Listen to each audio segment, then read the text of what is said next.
Hi, Krista. Thank you so much for sharing the information that you learned about your assessment that you chose to look into and research and learn more about. It was really cool listening to and learning about other assessments. I thought that you raised a lot of really good points. I like how you mentioned that the assessment is only in English, which I found completely I was kind of shocked by, considering, like you said, even in the area where I live, there's a lot of Spanish speaking individuals, and then even people who speak Spanish and only speak Spanish. That's their native language, and a lot of people, it's the only language that they know. I know even when I was in high school, there were a lot of kids who had to translate for their parents. So I'm surprised that an assessment that would be so important to have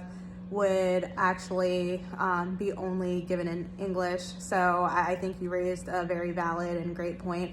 I also thought it was really interesting that you have so many, the assessment that you chose has so many items.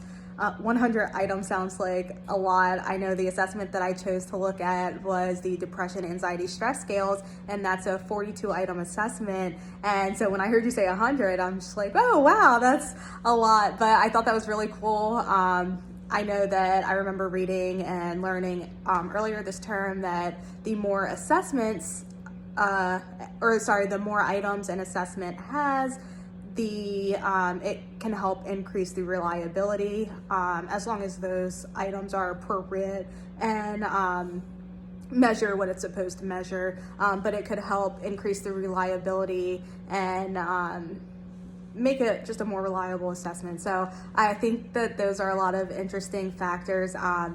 One thing that I would like to see more of or learn more about, maybe even just going and researching myself, is how it works when a parent is answering that many questions based on the child. So if a parent of a 4-year-old is completing an assessment for the child, or even a teacher is doing so, how that could, I guess, kind of affect the assessment, since the individual itself cannot actually speak as to how they're feeling or how the statement or question should be answered. So I think those are really cool factors that you brought up.